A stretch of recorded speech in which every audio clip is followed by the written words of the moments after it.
আল্লাহু আকবার, সুবহানাল্লাহ। এই তাসবিহ পাঠ করে, এটা আর দুনিয়ার জমিনে থাকে না। এটা একটি নূরের পাখি হইয়া আল্লাহর আরশ আজিমে পৌঁছে যায়। আরো ধরে কর, আরো ধরে কর। আরশ আজিমে গিয়া সিজদায় পতিত হয়। পাখি তার ভাষায় কয় আনাসদুলিল্লাহি মা'র ফাররাসি।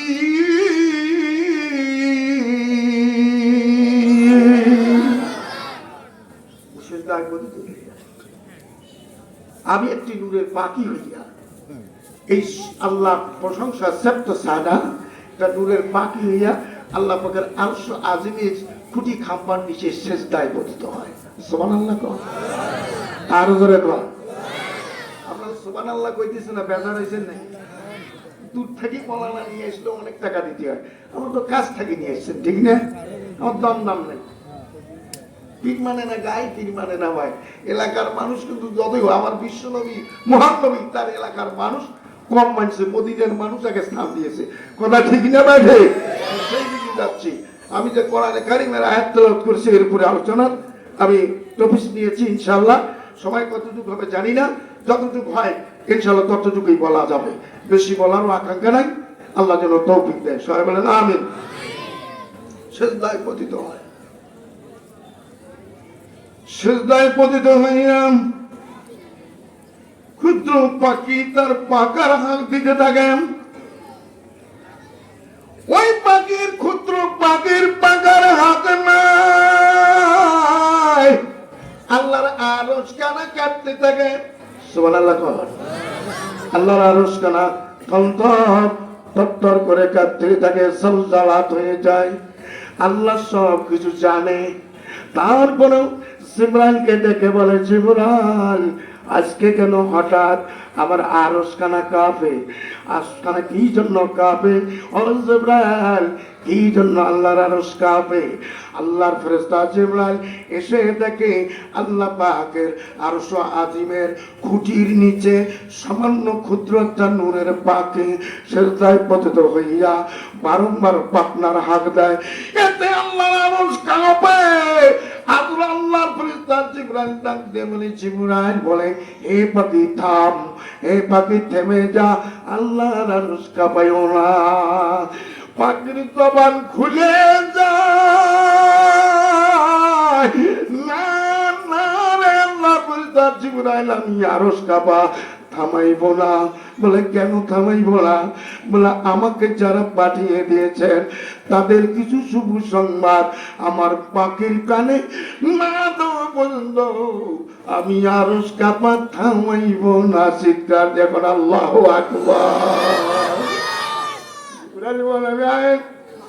এই পাখি তোমার কি আবেদন, কি নিবেদন, কি আপিল তোমার? ওই দুনিয়ার কারণে মহান মাবুদের কাছে আমার আবেদন। বলে কি? যারা আমাকে পাঠিয়ে দিয়েছে, বলে তোমাকে কারা পাঠিয়ে দিয়েছে, তাদের অ্যাড্রেস বলো, তাদের ঠিকানা বলো। পাখির জবান দিয়ে বলবে আল্লাহ। আর মাবুদ গোয়ালিকরম আদর্শ শিক্ষণের উদ্দেশ্যে তাফসীরুল কুরআন মাহফিল হয়। দুনিয়ার সমস্ত কার্যকলাপ বাদ দিয়ে ওই মাহফিলে আল্লাহর বান্দারা গিয়েছিল, তাদের জবান থেকে মহান আল্লাহর প্রশংসা পাঠ করেছে, তাদের মুখ নিঃসৃত প্রশংসা আমি নূরের পাখি হয়ে আরশে আজিমে এসেছি।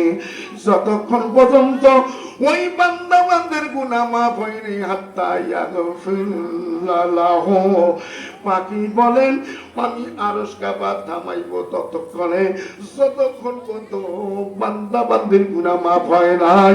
আল্লাহ যদি তাদের গুনাহ মাফ করিয়ে দেন আমি আরশ কাঁপা থামিয়ে দেব। জোরে বল আল্লাহু আকবার। নারে তাকবীর। এখানে এসে লাভ না লস্কার। জোরে কর, আরো জোরে। উন্মুক্ত ময়দানে ওয়াজ শুনতেছে, কোনো বাধা নাই, বিপত্তি নাই, পারমিশন নাই, উইদাউট পারমিশন আমার আল্লাহ দিয়েছে। সূরা সুবহানাল্লাহ। একটু জিকির করেন লা ইলাহা ইল্লাল্লাহ।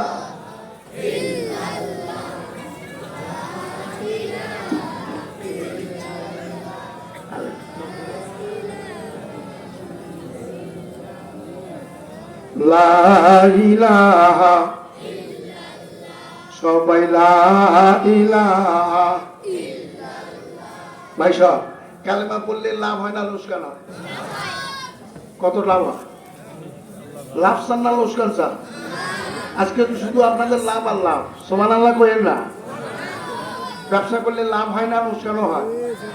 আরো জোরে, আরো জোরে, আরো জোরে। এই জায়গায় কেউ আসি লাভ হবে, লাভবান হবে, কেউ লোকসান খাবে। যারা আদবের সাথে বসে কোরআন কারীম শুনবে, আল্লাহ তাআলার রাসূল বলেন হাফাতুল মালায়েকা, অসংখ্য রহমতের ফেরেশতা ওই মাহফিলের চতুর্পাশে বেষ্টন করে আছে। শুধু তাই নয়, ও গাছিয়ে তোমার রাহমা, আল্লাহর তরফ থেকে রহমত বর্ষণ হয়। শুধু তাই নয়, নাযালাত আলাইহিমুস সাকিনা, আল্লাহর তরফ থেকে জান্নাতি শান্তি তাদের মধ্যে বর্ষিত হয়। শিক্ষা দেখুন সুবহানাল্লাহ। তাই অ্যাটেনশনটা কি হবে? আল্লাহ কোরআনে কারিমের মধ্যে যে আমার কোরআন, আমার কথা যেখানে প্রচার হবে, আমার কথা কালাম যেখানে পাঠ হবে, এই পাঠ কালাম শোনার জন্য আমার বান্দা বান্দিরা, ছোট বড় যুবক যত শ্রেণীর মানুষ যাবা, তাদের উদ্দেশ্যে আমার আল্লাহর নোটিশ হলো, কোরআন যখন আল্লাহর কালাম পাঠ হবে শোনেন, যখন কোরআন তেলাওয়াত করা হবে, আমার আল্লাহ তাআলা বলেন যখন কোরআন তেলাওয়াত করা হবে, তোমরা দিনের কান লাগাইয়া, মনের কান লাগাইয়া, বাড়িঘর ছেলে মেয়ে বিবি বাচ্চার মায়া মমতা ছাড়িয়া যদি আমার কালাম শুনতে থাকো, আমি আল্লাহ ঘোষণা দিচ্ছি লাআল্লাকুম তুরহামুন।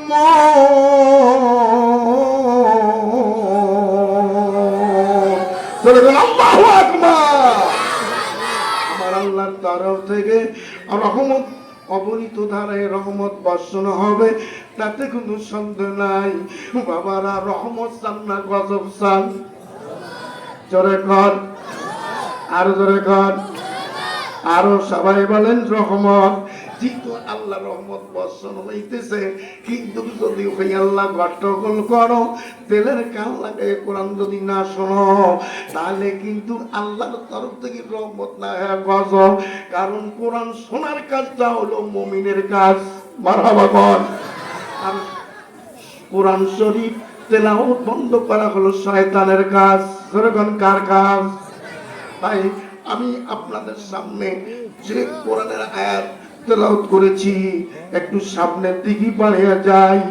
আমার বিশ্ব নবী, বিশ্ব ছিল পাপে ভরা, বিশ্ব ছিল পাপে ভরা, ভ্রান্ত ছিল মানব সব, খোদার হাবিব এলেন নিয়ে কণ্ঠেতে আল্লাহু রব। ওরে লাত মানাদ সব চুর হইল, লাত মানা সব চুর হইল, ধরায় নামলো প্রেমের ঢল, ধরায় নামলো প্রেমের ঢল। আল্লাহ প্রেমে আশিক দল, আল্লাহু আল্লাহু বল। মারহাবা বল। সকল রাজা রাজা যিনি, বিশ্বপতি শাহানশাহ। সকল রাজা রাজাকে জোরে কর আল্লাহ। তারি তরে সিরি লুটাইয়া যাচা ইস্তার কাছে যা, দয়ার সিন্ধু বিন্দু পেলে মানব জনম হয় সফল। আল্লাহু আল্লাহু বল। বিশ্ব ছিল পাপে ভরা, আমার নবী এই চিন্তা মাথায় নিয়া এমন একটি গুহার মধ্যে নবী আমার ধ্যান করতেছেন, চিন্তা করতেছেন, ভাবনা করতেছেন, এই কুসংস্কার গুলাকে কেমনে দূর করা যায়, অভদ্র মানুষগুলাকে কেমনে ভদ্র বানা যায়, যে মানুষে মানুষে কাটাকাটি মারামারি, এই অশান্ত এই পরিবেশকে শান্ত পরিবেশ কেমনে করা যায়, যে মানুষে মানুষে কাটাকাটি হানাহানি, যেখানে কোন মানুষের অধিকার ছিল না, শুধু পাপে পরিপূর্ণ ছিল। ওই সময়টাকে বলা হয়, ইতিহাস বলে আইয়ামে সাহালিয়াত, অন্ধকারাচ্ছন্ন যুগ।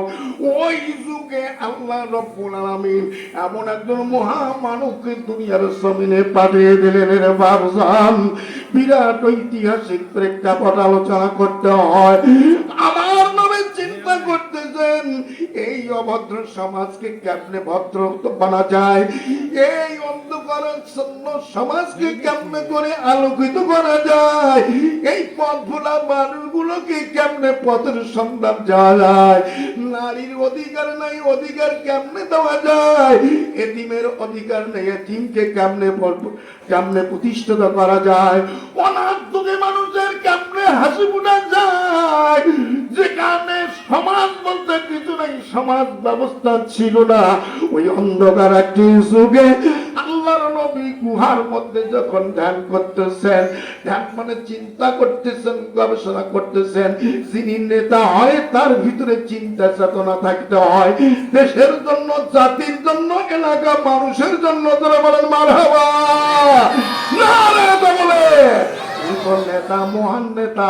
এই নেতা হতে গেলে কতগুলো চরিত্রের দরকার, গুণের দরকার আছে। আমি এর থেকে কিছু গুণ আপনাদের সামনে তুলে ধরব ইনশাআল্লাহ। আমার বান্দানেরা পর্দার ভিতরে